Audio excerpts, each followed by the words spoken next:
இந்த மாதிரி ஒரு கேரக்டர் என்னால் பண்ண முடியுமான்னு ரொம்ப ஒரு டென்ஷனாகவே இருந்துச்சு ஆக்சுவலி. பட் நம்ம டைரக்டர் குமரன் சார் என்ன எங்கே போனாலும் இங்கே வந்தாலே பயங்கரமாக ஒரு பாசிட்டிவ் வைப்பு தான். ரீல்ஸு இதெல்லாம் போடும்போது என்ன திட்டுறாங்க, ஐயோ நான் பார்த்தால ஆசிடெல்லாம் ஊற்றுவேன்னு வேற சொல்லியிருக்கு யாரோ. மீனா அவர்களுக்கும் உங்களுக்கும் என்னதான் பிரச்சனை? அது சரி ஆகுமா ஆகாத மேடம்? அவளை பார்த்தாலே பிடிக்காது அந்த மாதிரி தான். ஆஃப் தி கேம் வந்து 3 மருமகள்ல யார் ரொம்ப க்ளோஸ்? எல்லாரும் க்ளோஸா இருக்காங்க. ஆனா டெலிவிகிற நேயர்களுக்கு வணக்கம், நான் உங்க விஜய் கல்யாணி. ஸோ இன்னைக்கு சிறகடிக்க ஆசை செட்டுக்கு வந்து ஒருத்தங்களை பிடிச்சிருக்கோம். ரொம்ப நாள் கஷ்டப்பட்டு கடைசியில இந்த கல்யாண மண்டபத்துல இந்த சீக்வன்ஸ் நடந்தாலும் பரவாயில்ல, எங்களுக்கு ஒரு 10 மினிட்ஸ் கொடுங்க அப்படின்னு பிடிச்சிருக்கோம். அனிலா அவர்கள் வணக்கம், எப்படி இருக்கீங்க? வணக்கம், சூப்பரா இருக்கேன். நீங்க எப்படி இருக்கீங்க? சூப்பரா இருக்கேன். பயங்கர பிஸியா இருக்கீங்க, உங்களை பிடிக்கவே முடியல. ஐயோ அப்படி ஒன்றும் இல்லை, நான் சென்னையில் அப்படியே கண்டினியூஸா நம்ம 10 to 12 days இங்கதான் இருக்கும் நம்ம ஷூட்டிங்காக. ஓகே, சார் நம்ம ஷூட்டிங்னு சொல்லிட்டீங்க, நாங்களும் அதே ஷூட்டிங் ஸ்பாட்ல இருக்கோம். ஸோ சிறகடிக்க ஆசை எப்படி போயிட்டு இருக்கு? சூப்பரா போயிட்டு இருக்கு. அதான் ஆடியன்ஸ் அவ்வளோ ரிசீவ் பண்ணிட்டாங்கல்ல, 2 கை நீட்டி அவங்க ரிசீவ் பண்ணிட்டாங்க. ரொம்ப சந்தோஷமா இருக்கு. ஓகே, அதே மாதிரி இந்த சீரியலுடைய இன்னொரு லாங்குவேஜும் நீங்க பண்ணிட்டு இருக்கீங்க. தெலுங்கு பண்ணிட்டு இருக்கேன், சேம் கேரக்டர் பண்ணிட்டு இருக்கேன். பியூட்டிஃபுல். அதே மாதிரி நாங்க போன வாட்டி வந்து உங்களுடைய மகன்களும் அதுக்கப்புறம் உங்களுடைய மருமகள்கிட்டையும் பேசும்போது பல சீக்ரெட்ஸ் வந்து எங்கள்கிட்ட வெளில வந்தது.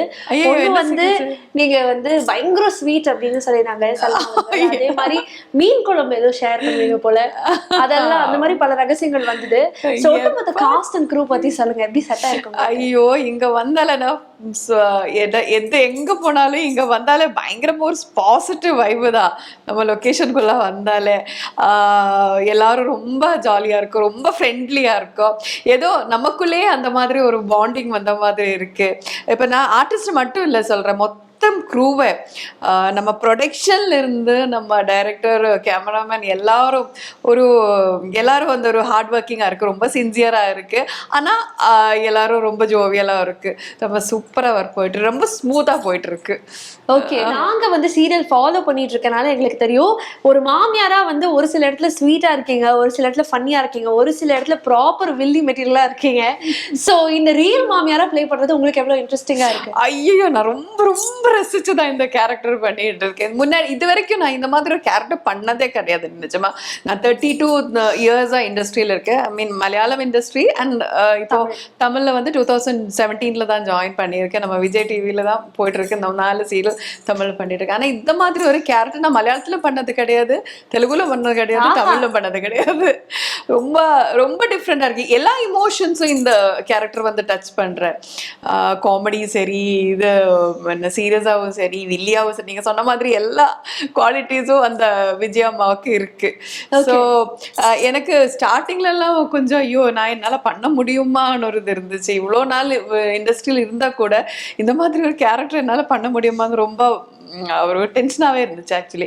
பட் நம்ம டைரக்டர் குமரன் சார் என்ன ரொம்ப ரொம்ப ஹெல்ப் பண்ணிட்டாங்க. ஃபர்ஸ்ட் சொல்லி தான் ஆகணும். அவங்க ஃபர்ஸ்ட் எல்லாம் நீங்கள் யூஸ்வலி பண்ணுற மாதிரியே பண்ணாதீங்க, இப்படி கேஷுவலாக அப்படி இப்படி பண்ணுங்க சொல்லி எல்லாம் அவங்களே நடிச்சு காட்டியிருந்தாங்க ஃபர்ஸ்ட்டு. இப்போது சில டைம்லலாம் இப்போ நம்ம ஒரு சீன் கொடுத்தாச்சுன்னா நம்ம அதை கன்சீவ் பண்ணுறது வேற மாதிரியா இருக்கும். ஆனால் நம்ம அது சீன் ஷார்ட்டுக்காக வந்து சார் சொல்லி தரும்போது அதை அவங்க வேற ஆங்கிளில் பார்த்துருப்பாங்க. ஸோ ரொம்ப ஒரு டிஃப்ரெண்ட், அது சொல்லிதான் ஆகணும். ரொம்ப ஹெல்ப்ஃபுல்லா இருக்கு அவங்க. ஸோ அது ரொம்ப ரொம்ப என்ஜாய் பண்ணி தான் நான் பண்றேன். ஆக்சுவலி நான் சொல்லும் போது ரொம்ப எக்ஸைட்டடா இருக்கு. அந்த ஹாப்பினஸ் எங்களால புரிஞ்சுக்க முடியும். அதே மாதிரி நம்ம இது பண்ணிட்டு ஆடியன்ஸும் அப்படி அக்செப்ட் பண்ணியிருக்காங்க. என்ன எனக்கு ஒரு இதெல்லாம் ரீல்ஸ் இதெல்லாம் போடும்போது என்ன திட்டுறாங்க, ஐயோ நான் பார்த்தால ஆசிடெல்லாம் ஊத்துவேன்னு வேற சொல்லியிருக்கு யாரோ. எனக்கு கடவுளே பயமா இருக்கு வெளியில போ. பட் நிஜமாவே நேர்ல எங்கேயாவது பார்த்த மக்கள் ஏதாவது கொந்தளிச்ச தருணம்? பட் இல்ல, நான் வெளியில போகும்போது நேர்ல பார்க்கும்போது நீங்க ரொம்ப நல்லா நடிக்கிறீங்க வந்து என்ன இப்ப நம்ம ஷூட்டிங் முடிச்சு போகும்போது சில டைம்ல நான் கடையில இறங்கி ஏதாச்சும் வாங்கும், அப்பவே வராங்க, அப்பவே என்ன ஐடென்டிஃபை பண்றாங்க எல்லாரும். இது வரைக்கும் அப்படி சென்னையில வந்து அப்படி எனக்கு ஒரு இது இல்லை. நான் சின்ன தம்பி பண்ணப்போ மட்டும்தான் அப்படி ஒரு கொஞ்ச நாள் கழிச்சுதான் வந்து, ஆனா இப்போ எங்க போனாலும் ஐடென்டிஃபை பண்றாங்க. ரொம்ப ரொம்ப சந்தோஷமா இருக்கு ஆக்சுவலி. இப்ப நீங்க வந்து சொன்னீங்கல்ல இந்த கமெண்ட் செக்ஷன்ல இந்த மாதிரிலாம் திட்டுறாங்க அப்படின்னு சொல்லிட்டு, அவங்களுடைய கேள்வியாக நான் ஒண்ணு கேட்கிறேன், மீனா அவர்களுக்கும் உங்களுக்கும் என்னதான் பிரச்சனை? அது என்னதான் பிரச்சனை எனக்கும் புரியல. ஒரு மாதிரி எப்ப பார்த்தாலும் ஒரு ஃபைட்ல இருக்கீங்க. ஆமா, டாம் அண்ட் ஜெர்ரி மாதிரி இருக்கு. அது சரி ஆகுமா ஆகாத மேடம்? அது இப்படியே இப்பவே சரியானா எப்படி? நம்ம கதை முன்னோட்டு போனோம்ல, நல்ல தொடர்ந்து அந்த ரெபல் ஏதோ ஒரு அவளை பார்த்தாலே பிடிக்காது அந்த மாதிரிதான். ஆனா ரியல் அப்படி இல்ல, ரொம்ப ஸ்வீட்டா இருக்கு அவளும். ஓகே, ஆஃப் தி கேம் வந்து எக்கச்சக்கமான ரியல்ஸ் இப்ப சிறவெளிக்க ஆசை செட்ல இருந்து நாங்க பாத்துட்டு இருக்கோம். இந்த ரியல் இனிஷியேட் பண்றது யாருங்கிறதும் எங்களுக்கு முன்ன கான்வர்சேஷன்ல வந்து சொல்லியிருந்தாங்க. பட் ஆஃப் தி கேம் எப்படி இருக்கும் வித் ஆர்டிஸ்ட் நீங்க சொல்லுங்க. சோ ஆன் தி கேம் 3 மருமகளுக்கும் நீங்க வெவ்வேறு மாதிரி இருப்பீங்க இல்லையா? ஒருத்தவங்க வந்து பணக்காரங்க அப்படிங்கறனால அவங்களுக்கு ஒரு ரியாக்ஷன், நடுவுல சல்மா அவர்களுக்கு வந்து பயங்கர ஒரு ஃபேவர் பண்ணிட்டு இருந்தீங்க, இப்ப அது மாறி இருக்கு. மீனா அவர்களுக்கு உங்களுக்கு ஆகவே ஆகாது. பட் ஆஃப் தி கேம் எப்படி இருக்கு? எல்லாரும் ஸ்வீட்டா தான் இருக்க. யாரை பற்றி நான் ஒருத்தர் சொல்றதுக்கு எனக்கு எல்லாரும் நல்லாதான் இருக்காங்க. சீரியல்ல வந்து ஒரு சில பேரை பிடிக்காது, பட் ஆஃப் தி கேம் வந்து 3 மருமகள்ல யார் ரொம்ப க்ளோஸ்? இப்ப வைக்கிற பாருங்க தம்ப்நெயில் கண்டென்ட். எல்லாரும் க்ளோஸா இருக்காங்க. ஆனா ரொம்ப விஷயங்கள் ஷேர் பண்றது வந்து சல்மா தான், ரோனி தான். ஆன் கேமரையும் ஆஃப் கேமரையும் சரி, அவதான் ரொம்ப விஷயங்கள் வந்து ஷேர் பண்ணுவாங்க. பட் நம்ம எல்லாரும் ஒன்னா உட்கார்ந்து எல்லாம் பேசுவோம். மீனாவும் நிறைய, ஆக்சுவலி இதுக்கு முன்னாடி நாங்க 2 ஒன்னா தெலுங்கு சீரியல் பண்ணிட்டு இருந்தேன். அப்போ ஒரு மாசம் ஃபுல்லா நானும் அவளும் ஒன்னா ஒர்க் பண்ணிட்டு இருந்தேன். அந்த டைம்ல எல்லாரும் இவ ஸ்ருதி பிரீதா வந்து ரொம்ப ஸ்வீட்டா இருக்கு, கொஞ்சம் தான் பேசும், ரொம்ப கியூட்டா தான் பேசுவோம். அண்ட் ஏதோ ஒண்ணு கலாய்ச்சிட்டே இருப்பாங்க எல்லாரும் ஸ்ரீ பிரீதாவை. அப்படி எல்லாரும் ஜாலி தான். யாரையும் ஸ்பெஷலா எனக்கு அப்படி சொல்ல தெரியாது, எப்படி சொல்றதுன்னு தெரியாது. ரைட், உங்களுடைய மகன்கள் பத்தியும் கண்டிப்பா பேசி ஆகணும். 3 sons, அவங்கள பத்தி சொல்லுங்க. Of the game of the game மனோஜா வாழ்றாங்க. ஓகே, அப்படியா? ஆமா, நம்ம சார் தான் எப்பவும் கிண்டல் பண்ணிட்டே இருப்போம் Manoj. But very sweet, very sweet. பாவம் தான், அவ எது சொன்னாலும் அப்படியா அம்மான்னு சொல்லி நம்ம எப்போ சில டைம்ல ரீல் எடுத்து, அம்மா நம்ம இந்த ரீல் பண்ணலாமா, ஆனா இது வரைக்கும் நாங்க 2 பேரும் சேர்ந்து ரீல் பண்ணதே கிடையாது, இந்த ரீல பண்ணலாமா, இன்னொன்னு எடுத்துட்டு இருக்கா. நான் இடையில நானும் மீனாவும் மனோஜ் சேர்ந்து பண்ணேன். ஓகே, அப்படி பின்ன பிரணவ் ரவி ரொம்ப பேசுறது இல்லை. He's also Malayali. ஸோ எனக்கு அவர் ரொம்ப எல்லாம் பேசுறது இல்லை, ஆனாலும் ரொம்ப சாஃப்டா இருக்க. முத்து தான் கடகடான்னு சீரியல் இருக்கிற மாதிரியே பேசிட்டே இருப்பா எப்போ. ரொம்ப சின்சியராகவும் இருக்கு. எல்லாரும் ஜாலி ஆல் குட். யாரையும் எனக்கு குத்தமா யாரையும் சொல்றதுக்கு இல்லை, எல்லாரும் ரொம்ப ஜாலியா ரொம்ப பாசிட்டிவா இருக்கு. அதுதான் கண்ணு படக்கூடாதுன்னு நான் நினைக்கிறேன். கடைசி வரைக்கும் சில செட்ல எல்லாம் போனா இடையில அப்படி சண்டை இப்படி சண்டைன்னு எல்லாம் ஸ்டார்டிங்லயே இருக்கும். அப்ப அது மட்டும் கடைசி வரைக்கும் இப்படியே இருக்கணும், அதுதான். ஓகே, நீங்க இதே சீரியலுடைய தெலுங்கு வெர்ஷன் பண்றீங்க இல்லையா? சோ அங்க இருக்க கதாபாத்திரமுக்கும் இங்க இருக்க கதாபாத்திரமுக்கும் ஏதாவது டிஃபரன்ஸ்? இல்ல இதே மாதிரி தான் பண்றேன், அவங்களும் இது சேம் தான் பண்றேன். சோ இந்த மேக்கிங்ல வந்து கண்டிப்பாக இந்த லாங்குவேஜ் டிஃபரன்ஸ் தாண்டி வந்து ஆஃப் கோர்ஸ் மேக்கிங்ல ரொம்ப நான் ரொம்ப கம்ஃபர்டபிள் இங்க தான். தமிழ்ல தான் எனக்கு ரொம்ப கம்ஃபர்ட். லாங்குவேஜ் மட்டும் இல்ல, லாங்குவேஜ் இப்போ எனக்கு தெரியும், தெலுங்கு லாங்குவேஜ் தெரியும், ரொம்ப எல்லாம் பேச தெரியாது, அதனாலும் சொல்றது எல்லாம் நல்லா புரியும். பட் ஏதோ இங்க ஏதோ ஒரு திஸ் இஸ் ஒரிஜினல் ஒன்னோ. ஸோ அது ஒரு இது எப்போ இதுல இருக்கு, அது எப்படி சொல்றது எனக்கு இங்கதான் ரொம்ப சின்சியரா எனக்கு தோணுது. இவங்கதான் கண்டென்ட் கிரியேட் பண்றாங்கல்ல, எல்லாம் இங்கதான் ஒரிஜின் வந்து இங்கதான். ஸோ அந்த டிஃபரன்ஸ் எப்போ இருக்கும். அவங்க இது பார்த்து சில மாடிஃபிகேஷன்ஸ் பண்றாங்க, அவ்வளவுதான். ஓகே, பட் மேக்கிங் என்ன மாதிரி டிஃபரன்சஸ் இருக்கு தெலுங்குக்கும் தமிழுக்கும் சீரியல்ஸ்ல? மேக்கிங் பெருசா டிஃப்ரென்ஸ் ஒன்றும் இல்லை. நம்ம தமிழ்ல ஒரு தமிழ் பையன்தான் அங்க ஹீரோவா பண்றது, விஷ்ணுகாந்த்னு சொல்லி அங்க ஹீரோவா பண்ற. பட் 2த்துக்கும் வித்தியாசம் இருக்கு. எனக்கு நம்ம முத்து வந்து ரொம்ப நேச்சுரலா எனக்கு தோணுது. விஷ்ணுகாந்தும் நல்லா தான் பண்றாங்க. கொஞ்சம் டிஃப்ரெண்ட். தெலுங்கு கொஞ்சம் ஓவரா அவங்க எக்ஸ்பெக்ட் பண்ணுவாங்க போல. கொஞ்சம் காமெடி எல்லாம் கொஞ்சம் அதிகமா அந்த மாதிரி தான் பண்றாங்க. ஓகே. ஸோ அவங்களும் நல்லா பண்றாங்க அங்க இங்கேயும். ஓகே. அதே மாதிரி நீங்க வந்து பல வருஷமா வந்து மலையாளம் சீரியல்ஸ் வந்து ரொம்ப பிஸியா பண்ணிட்டு இருந்தீங்க. இப்பவும் வந்து மலையாள இண்டஸ்ட்ரியில தான் வந்திருக்கீங்க. ஸோ மலையாளத்துக்கும் தமிழுக்கும் இருக்கக்கூடிய டிஃபரன்ஸா நீங்க என்ன பாக்குறீங்க? இங்க வந்து கொஞ்சம் ஸ்பீடா மாதிரி ஃபீல் ஆயிடுச்சு. சீரியல் நாட் மூவி, சீரியல் கொஞ்சம் ஸ்பீடா மாதிரி எனக்கு தோணி இருக்கு. இந்த மெயின்லி இந்த சீரியல் வந்து கொஞ்சம் டயலாக் ரெண்டரிங் எல்லாம் கொஞ்சம் ஸ்பீடு அந்த மாதிரி எல்லாம் தோணி இருக்கு எனக்கு. மற்றபடி ஆக்டிங் எல்லாம் சேம் தான். அங்கே கொஞ்சம் கூட ஒரு நேச்சுரலாக தான் எடுக்கிறாங்க. அங்கேயும் நேச்சுரல். எப்போ மூவிஸ் பார்த்தாலும் மலையாளம் கொஞ்சம் கூட நேச்சுரல் தான் எடுப்பாங்கல்ல. அது ஆக்டிங்லலாம் பெரிய வித்தியாசம் அந்த மாதிரி இல்லை. ரெண்டும் ஆல்மோஸ்ட் சிமிலர் தான் எனக்கு தோணுது. இங்க கொஞ்சம் ஸ்பீடா இருக்கு அந்த மாதிரி தோணிடுச்சு எனக்கு.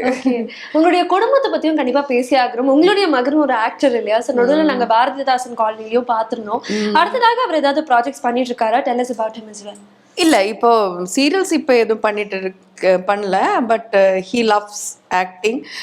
வரணும் தான் ரொம்ப ரொம்ப ஆசையாக இருக்குது. He's trying for that also. எனக்கு 2 பேர், ஒரு பாப்பாவும் இருக்குது. She is 16 years old. இப்போ +1 படிக்கிறேன். அப்போ அவளுக்கு இதில் ஒன்றும் பெருசாக இன்ட்ரெஸ்ட் ஒன்றும் இல்லை acting. But she Singh, dances எல்லாம் பண்ணும். ஆனால் இப்படி எக்ஸ்போஸ் பண்ணுறது மீன்ஸ் மீடியாவில் வரணும் அப்படின்னு எல்லாம் ரொம்ப ஆசை இல்லை அவளுக்கு இல்லை. பட் பையனுக்கு ரொம்ப ஆசை இருக்கு இங்க இண்டஸ்ட்ரியில வரணும், புது சீரியல்ஸ் எல்லாம் பண்ணணும். சைல்டு ஆர்டிஸ்ட் தான் இருந்தேன் நிறைய. நான் 6 months இருக்கும்போது தான் ஃபர்ஸ்டா கேமராக்கு முன்னில ஃபேஸ் பண்ண. ஆக்சுவலி நான் நடிக்க போனது அங்க போய் ஹீரோவோட சின்ன இதெல்லாம் அவன் தான் அவனை தான் ஃபர்ஸ்ட் நடிக்க வச்சு. அதுக்கப்புறம் தான் நான் அந்த சீரியல்ல ஆக்ட் பண்ணேன். அப்போ கூட எப்பவும் போகும்போதெல்லாம் நான் கூடயே கூட்டிட்டு போகாம இருந்தேன். அப்போ ஐ ஆல்சோ வாஸ் ரொம்ப சின்னது. நான் ஐ வாஸ் 20, 21, 22 அந்த டைம்ல. அப்போதான் நான் அவனையும் கூட்டிட்டு போவோம் லொகேஷன்ல போகும்போது. அந்த மரத்துக்கெல்லாம் தொட்டிலெல்லாம் போட்டு அப்படியெல்லாம் படுக்க வச்சிருக்கேன். 2 இப்போ ரொம்ப ஆசையா இருக்கு. ஆக்டிங் அவனுக்கு ரொம்ப கிரேஸா இருக்கு. Is a dancer also, choreography எல்லாம் பண்ணுவாங்க. எல்லாமே ஆல் இன் ஆல் சொன்னபடி கொஞ்சம் எல்லாமே இருக்கு. ஓகே. என்னைக்காச்சும் 2 பேரும் உட்கார்ந்து சேர்ந்து ஒரு ப்ராஜெக்ட் பண்ணோம் அப்படின்னு ஏதாவது பேசுனது உண்டா? பண்ணிருக்கீங்களா ஆல்ரெடி? நாங்க 2 பேரும் ஒரு ஷார்ட் மூவி பண்ணியிருக்கேன். அவன் என் பையனா. அது ஒரு ஃபேமஸ் கவிதை, மலையாளத்துல ஒரு ஃபேமஸ் கவிதை, வயலோப்பள்ளி சாரோட மாம்பழம் சொல்லி ஒரு கவிதை இருக்கு. அதுல அவன் என் பையனா தான் பண்ணியிருக்கு. ஒரு 3 years அந்த மாதிரி இருக்கும், 3 or 4 years அந்த மாதிரி இருக்கும் அந்த டைம்ல. அது ரொம்ப இமோஷ்னலான ஒரு ட்ராமா. இல்லை நடுவில் வந்து இந்த பையன் இறந்து போவான். அப்போ நான் வந்து அழுறது. அப்போ அவன் பாவம் அங்கேயே படுக்க வச்சுட்டு அப்படியே படுத்து தூங்கிட்டா. இந்த நான் அழுறது இந்த சீனெல்லாம் அவன் பார்த்ததே கிடையாது. அப்புறம் டிவியில தான் பார்க்குற மாதிரி. அப்போ டிவியில் டெலிகாஸ்ட் பண்ண டைம்ல நான் வீட்டில் இல்லை, நான் ஷூட்டிங்காக போயிருந்தேன். நானும் இல்லை, என் ஹஸ்பண்டும் இல்லை. அவனும் என் கூட ஒரு வேற யாரோ வீட்டில் இருந்த, யாரும் எனக்கு ஞாபகம் இல்லை இப்போ. அப்போதான் அவன் ஃபர்ஸ்ட் பார்த்ததுக்கு அப்புறம் பயங்கரமா அழுது எனக்கு கால் பண்ணி, ஐயோ எனக்கு அம்மா இப்போ பார்க்கணும்னு சொல்லி, மீன்ஸ் அது பார்க்கல இப்படி படுத்ததும் நான் அழுறதும் இல்லை, அவன் படுத்ததும் அவனுக்கு பிரச்சனை இல்லை, நான் அப்படி அழுதுதா பயங்கர ஏதோ ஃபீல். அது அப்புறம் என் ஃப்ரெண்டை வீட்டில் வர வச்சு அப்புறம் அவனை கன்சோல் பண்ணி எல்லாம் தான் அது அந்த ஒரு சிச்சுவேஷனை ஹேண்டில் பண்ணது. அப்போ இன்னும் எனக்கு ரொம்ப ஆசை இருக்கு அவங்களோட அவனை ஸ்கிரீன்ல நல்ல ஒரு இதா பார்க்கணும்னு எனக்கு ரொம்ப ஆசை இருக்கு. அது சீக்கிரம் நடக்கணும்னு நாங்களும். பட் உங்களுடைய ஹஸ்பண்ட் பத்தியும் சொல்லுங்க. How supportive he is? ஐயோ, அவங்க சப்போர்ட் இல்லைன்னா என்னால ஒண்ணுமே பண்ண முடியாது. இல்லை, எனக்கு first of all family support தான் ரொம்ப ஃபர்ஸ்ட். ஹஸ்பண்டும் சரி, பசங்களும் சரி, அப்பாவும் அம்மாவும் சரி, எல்லாரும் ரொம்ப சப்போர்ட்டிவா இருக்காங்க. இப்போ நான் ஷூட்டிங்க்கு வரும்போது மோஸ்ட்லி நான் தூரத்துல எல்லாம் போகும்போது ஃபர்ஸ்ட் என் ஹஸ்பண்டும் கூட வந்துட்டு இருந்தாங்க. பசங்க அவங்க 2 பேரும் தனியாக தான் இருப்பாங்க. அப்போ எப்போ சொல்லுவேன், அம்மா நீங்கள் போங்க, பிரச்சனை இல்லை, நான் இங்கே பார்த்து, என் பையனும் பாப்பாவும் தமிழ் 10 இயர்ஸ் டிஃப்ரென்ஸ் இருக்கு. ஸோ அவன் சொல்லுவேன், நான் அவளை பார்த்துக்கிறேன், நீ போங்க, பிரச்சனையே இல்லை, நீங்கள் போங்கன்னு சொல்லி தான் அனுப்புவாங்க. அப்போது அவங்க தான் ஃபஸ்ட்டு எனக்கு சப்போர்ட் பண்ணுறாங்க. என் ஹஸ்பண்டும் அதே மாதிரி, அவங்க ஆக்ட் ஆகணும்னு சொல்லி தான் இந்த மீடியாவுக்கு வந்தேன். ஆனால் அவங்க பிஹைண்ட் த கேமரா போயிட்டாங்க. He was a production controller, producer எல்லாம் பண்ணியிருக்கேன். அண்ட் அப்போது மலையாளத்தில் ஸோ அவங்களால ஆக்ட் பண்ண முடியல. அப்போது என்ன ஆக்ட் பண்ணி எப்போ நல்ல கிரிட்டிசைஸும் பண்ணுவாங்க, நல்ல பார்த்து இந்த விஷயங்கள் சரிக்கும் எனக்கு தோணுது அவங்க ஆக்டரை விட நல்லா டைரக்ட் பண்ணுவாங்க. நாங்கள் ப்ரோக்ராம்ஸ் எல்லாம் ஈவெண்ட்ஸ் எல்லாம் மேனேஜ் பண்ணுவோம். He use to be the director of that show. அப்போ நல்லா பார்த்து இப்படி கரெக்ட் பண்றதெல்லாம் ரொம்ப நல்லா பண்ணுவாங்க. என்ன ஃபர்ஸ்ட் கிரிட்டிசைஸ் பண்றது அவங்க தான். ஓகே, நீங்க லவ் மேரேஜா அரேஞ்ச் மேரேஜ்? லவ் மேரேஜ் தான். லவ் மேரேஜ் தான். எப்படி மேம் எப்ப மீட் பண்ணீங்க? ஐயோ அதெல்லாம் தவிட்டு எப்படி நான் சொல்லுவேன்.